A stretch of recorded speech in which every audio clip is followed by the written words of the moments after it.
We are now live. Hi, gentlemen. Hey. Hi, Beth. Good morning, Ian Silberman from St. Louis and Aaron Zucker from Charlotte, North Carolina. I am excited that you guys are joining me today for Save a Deal Saturday. Thanks for having us. Yeah, excited to be here. Thank you.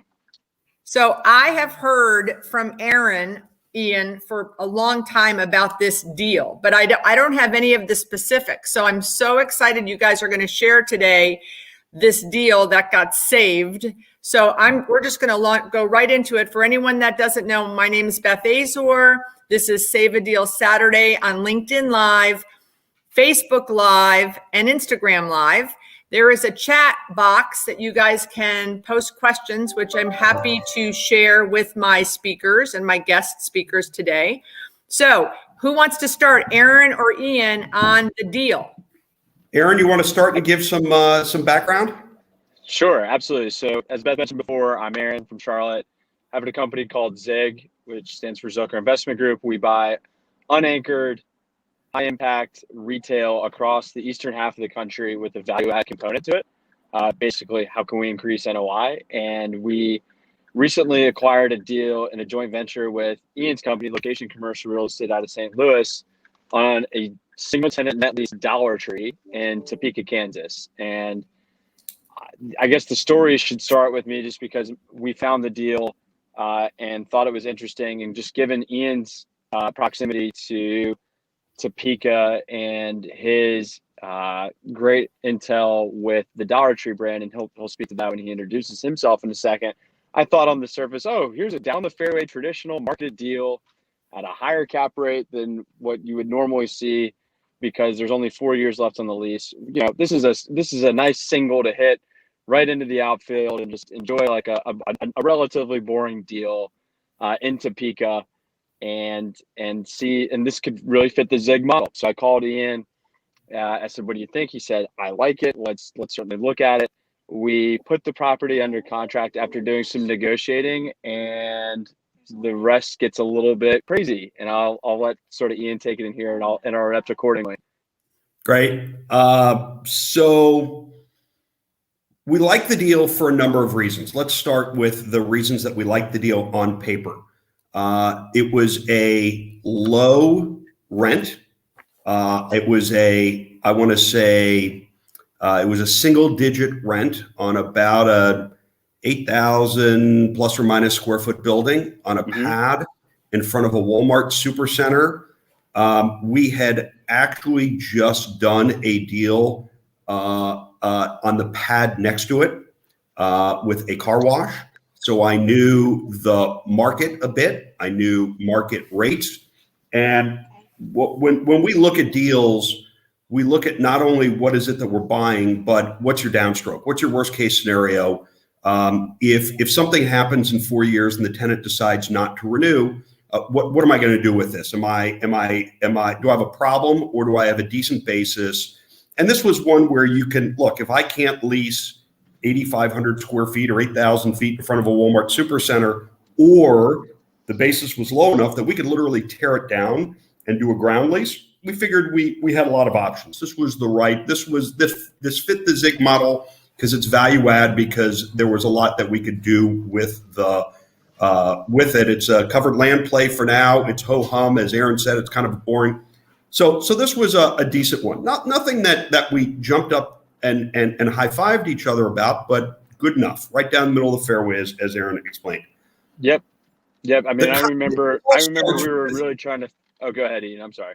Good. No, go ahead. I was just going to say, we were really trying to find, like, we got as far deep into finding the hair on the deal as, like, you know, does Dollar Tree maybe want to expand down the line because of a potential Walmart REA, if, you know, because they're capped out at 8,000 square feet here. I mean, we were really trying to find what was going to be wrong with this one, and we were getting that granular, I would say. Now, albeit this isn't a deal we were going to retire off of either, so probably less risk than usual with less reward than usual. I was just going to add that in. What were you going to say? Yeah, no. So now we get into kind of the peeling back the onion. One of the things that is so critical when I'm working on a deal is what I'm just going to call flat out. I mean, I hate to say it, but honesty. Tell me why you're selling. Tell me what the issue is. I can handle a lot of hair if I know what it is. What I don't like is ethically challenged parties where half of what you're doing is figuring out what they're hiding. Just come to me and tell me what the issue is. Deals are hard enough. And again, we've got a lot of expertise. We've got a lot of folks that we can connect with that can help us get out of problems and issues. So we'll start with that as kind of our foundation for how we try to work on deals. One of the things that had us raise eyebrows a little bit was in the contract that Aaron had. Now, remember, Aaron was the buyer. I was not the broker. I was not anything. I was just simply someone that Aaron turned to and said, hey, would you want to do this with me if I'm able to get it together? Aaron was the buyer. Aaron and his entity were the buyers. That's an important distinction in this deal. I was just a guy that was helping out Aaron that was hoping to invest in a deal. One of the things that made us raise our eyebrows was that in the contract was a stipulation that we were not allowed to speak with the tenant. Now that always gets you a little bit like, what is it exactly that we shouldn't be speaking to the tenant about that should make us, right? That would make me pause. Beth's face was so predictable, and this is great. I love it. So we started there, but okay, you know what? That's okay. If you want to get technical, it was Aaron that couldn't speak with the tenant because I was just some guy. I had nothing to do with this deal. So let's fast forward a bit, and we spend probably, I'm going to call it $15,000 in due diligence, typical due diligence items, survey, environmental. We did something that we usually don't do. We did a property conditions report because the building was a little bit older. And what's funny is that another kind of red flag went up when the person that we hired to do the property conditions report said, I just did one on this same building 60 days ago for a different buyer. Okay, so now we've learned that this has been under contract previously and has obviously fallen out of contract. So why is it that a deal that should be middle of the fairway has fallen out of contract? Again, at this point, you're $15,000 deep. You've spent a lot of time and a lot of effort on the deal, and you're still trying to peel back the onion. So the next thing we did is actually a site visit. It happened that Aaron and I don't remember, I guess it was middle of COVID, so it wasn't quite as easy to get around. This is by the way. I'll interrupt you there. I lied to you and told you that I was going to go visit the site because when I was supposed to meet you on a Thursday, your partner Scott Bitney had your birthday party planned for like 25. You're absolutely right. Outdoor, whatever it was. So I couldn't butcher it. So I had to lie to you and go to the property by myself during the middle of the day. And then you ended up going a couple of days later at night and learned a lot of information that I would have not have learned by going during the day. So shame on me for timing it that way. So just to jog your memory and for you not to get the birthday surprise story as well, that's how that went down. So I'm glad you brought that up. I actually forgot about that. It was not COVID related that messed up our travel schedules together. It was a surprise birthday party that Aaron was trying to make sure that I was going to attend because I was just I said, well, it's my birthday. It's okay. I'll be in Topeka on my birthday. I'm okay with that. And fortunately, my business partner made sure that didn't happen. So getting back to the deal. So Aaron went and did a site visit, and I went about a week later and did a site visit. One of the things that I make sure that I do on a site visit is I see a property at night. You never know, right? I want to see the property in its glory, and I want to understand the good parts, but more importantly, I want to understand the bad parts. I know what I'm buying on the good days. And one of the things I called Aaron in the middle of the night and I said, we have a problem. It's closing hour. I just kind of freaked out the manager because they were walking out with the cash bag. I didn't realize that I was approaching her at that point. None of the parking lot lights were on. None of the wall packs were on. The pylon sign wasn't on. And I said to the manager, is it always like this? Or has a timer not kicked on? Is it and she said, no, we haven't had parking lot lights in quite some time. Okay, I got a little red flag here. We have a little problem.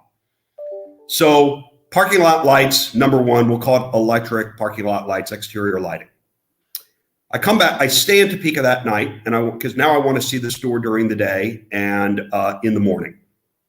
Walk the store, and I see there's a clipboard by one of the doors. And the clipboard, I just kind of go over. And by the way, I should back up. I've been working with Dollar Tree for several decades. I did store number 200 and something. They now have 15,000 stores.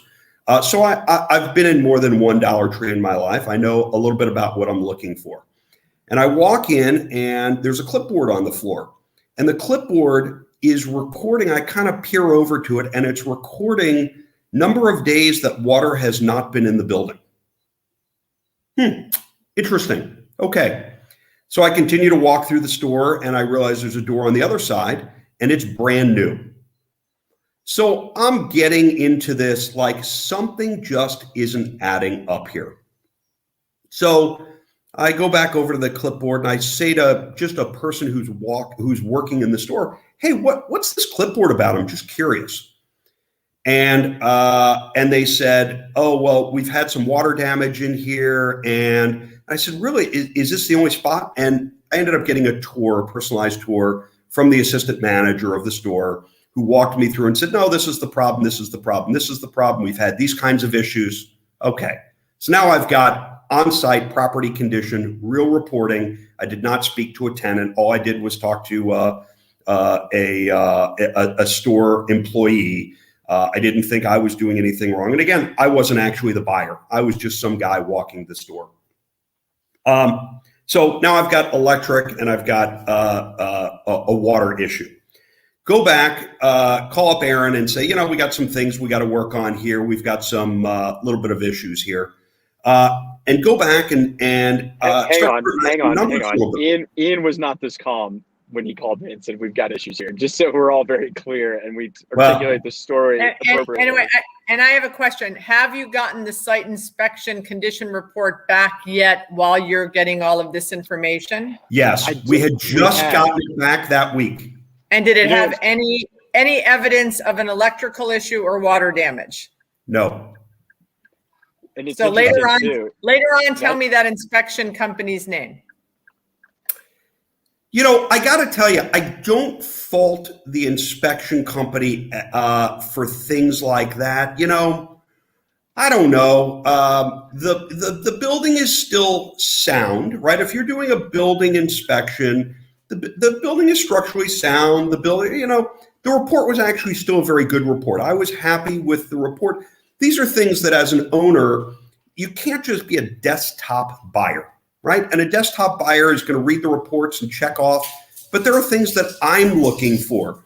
The property report also didn't talk about the detention pond being overgrown, right? But I'm going to see it and say, hey, the detention pond is overgrown.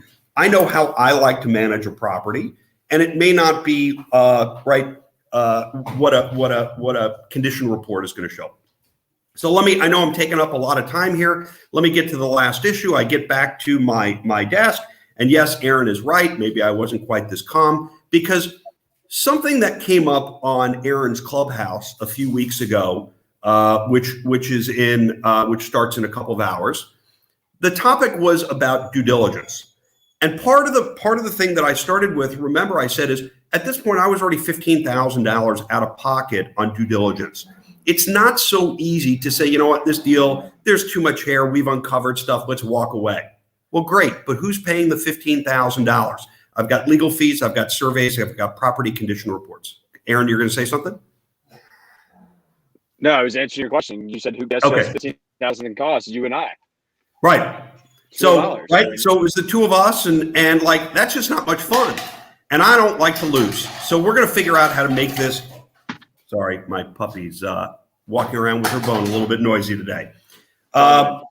So the last thing was we started to run the numbers and look at our models, and we realized something was off based upon the lease. And we realized the OM was wrong on some of the reimbursements. there was an issue with the insurance on what the tenant actually reimburses versus actual.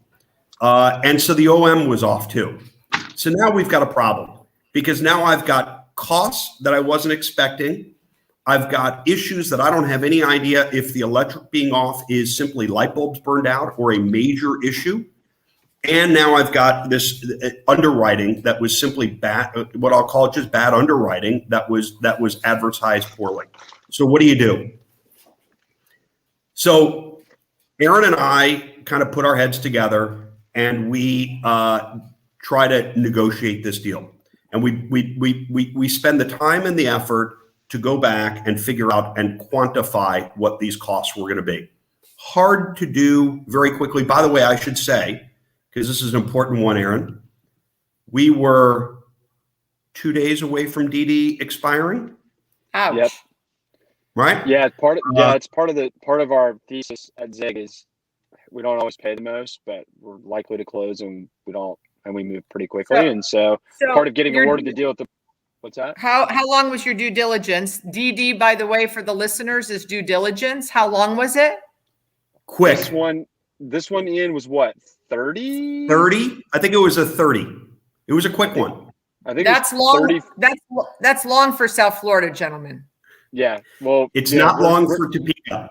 Yeah, it's not long for Topeka, Kansas. Oh, this is all. We haven't even talked about the lending part of it, which is in a whole different field. I just picked up my pen to write down lender to remind me about the lender. We had lender issues as well, but that's probably not even part of the equation. That was just par for the course on this particular deal. So you're 2 days away. You're 2 days from going hard, meaning going non-refundable. Right. So we decide that we need to try to quantify some of the numbers. So we do. And we do it, some of it's spitball. And what we do is we call the selling broker and we say, look, we have an issue and here are our issues that we've identified. And the selling broker, unfortunately, took the tact of then just terminate. Interesting tact, no problem. I don't really like to be kind of bullied or strong-armed when these are very legitimate, and whether or not I'm the buyer or the next person is the buyer, and I'm going to guess, now I know that there's a buyer who had blown out, I'm going to guess that these issues were probably what was identified. And it all now makes sense. Why can't we speak with the tenant? Why did this blow out previously? We now feel that we've uncovered kind of the issues potentially, which wouldn't prevent us from buying it. It's just money. It's just what the value of the property is at that point.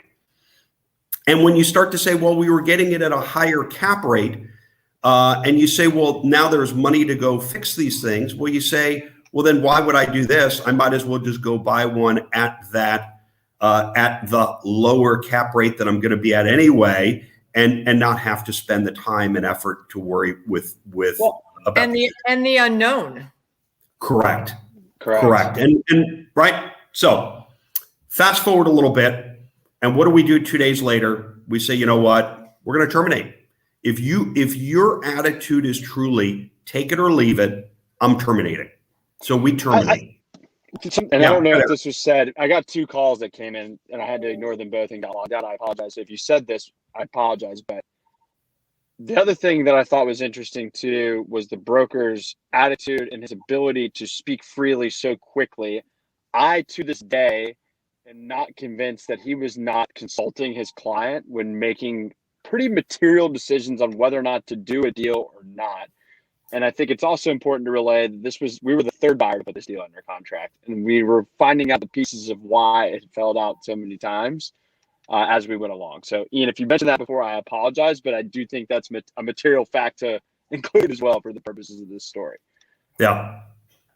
I had not mentioned that. Thank you. There's obviously a lot to this deal. And it's not like we were taking notes along the way. This was all real-time information.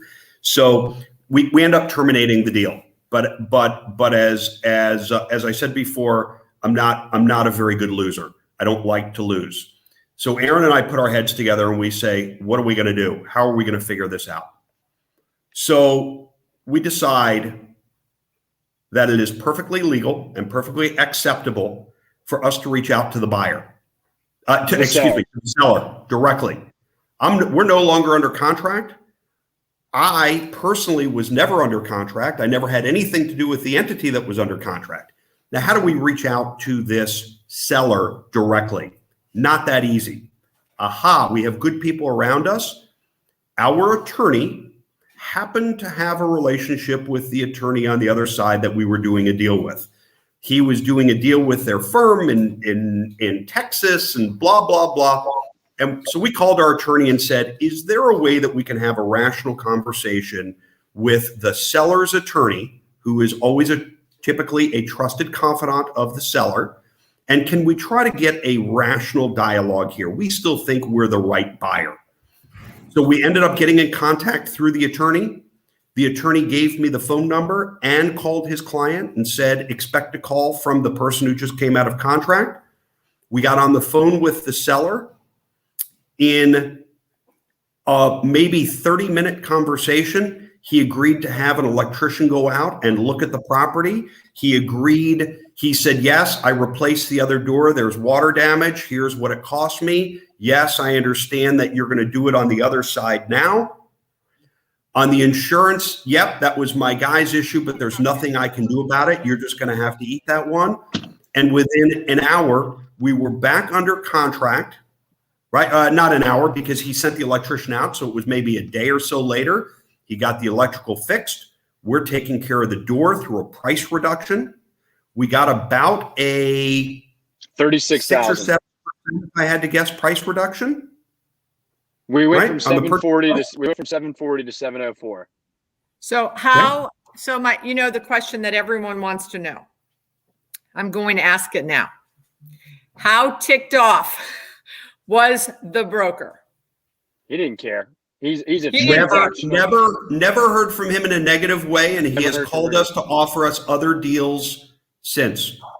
At the end of the day, he's a transactional guy. He's not a relationship guy. So was he just a junior and didn't understand negotiations and what being a broker is all about, bringing the parties together, and his way of negotiation was just go away? Shockingly, a senior level person. Yeah, a senior level person who is who I think has made his living. And you know how, like in basketball, they'll talk about this team lives or dies by the 3-point shot. You know, if they're making the shots, they're on fire, they're going to win, and if they're missing, they're going to go down in flames. This guy, in my opinion, makes a living by being an absolute bulldog, and it's very helpful with him in order to obtain getting listings, particularly for these low price point dollar store deals. And he's a tough negotiator, tough guy from the Northeast. And you know, it probably does him well when he has multiple offers on deals and he says, someone step up and take it. And there's times where it may not work as well. Like if he, you know, especially, which is a little bit, I'll call it a philosophical disconnect with how we operate at Zig. You know, I'm very open about how much I value the relationship with both investment sales and leasing brokers. And I've got a ton that I have a great relationship with. And then even a select handful that like, they're like family to me. That, you know, the Ians and the Beths of the world on the principal / brokerage side, all the way to, you know, there's investment sales brokers that are sending stuff for my kids. Like we're tight. And this guy I don't think he's interested in that sort of relationship with buyers. I think he's a selling broker who is interested in obtaining listings from one-off people, meaning not non-real estate companies. And that's his niche. And he's at peace with it. That's how he operates. Just different. I'll call it. So he didn't call and say, I can't believe you went around me to my client. He just was happy he was going to get paid and the deal was going to close. Yes. Did you think he was going to call and get pissed off? Oh, for sure. We knew he was going to be brought back involved. I mean, he just said, yeah, I'm aware you've been talking to my client and that I'm under the understanding. And he was just trying to slam it home. Are you going to waive diligence? Where you need to put the deposit back up? I mean, he was focused on the deal and the deal alone, and that's it. I'm gonna tell you what we were saying at the time, and I hope everybody respects the way that we're gonna speak about this, and I'm being perfectly honest. We looked at this like dating. Okay. Sometimes you take someone out and you want to build a relationship and you want to have a long-term relationship and see if this might be the one. Sometimes you just want to walk into a bar and wake up the next morning and say, last night was a great night. This is more of the person that you're going to meet sitting at the bar at 1 o'clock in the morning. This is not the person you're taking home to mom. Understood. And that's the way we truly looked at the relationship. Both work, both get you to the same place, right? But they're both very, very different.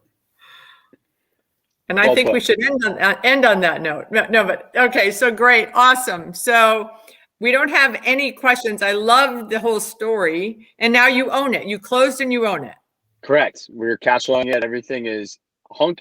The end result is still the same. It's still a down the fairway, nice, maybe single. Who knows? It could be a double one-day deal.